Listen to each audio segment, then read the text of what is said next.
Hello everyone, I hope you are doing well. Today we will talk about how to fix or how to solve the problem of Coinbase.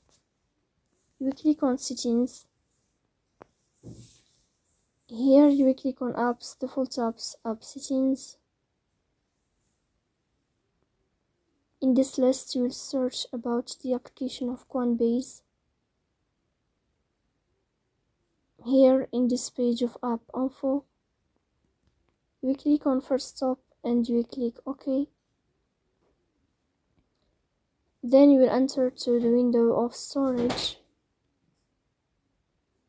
Here you will click on clear cache. Then you will go to Play Store and you will update your app.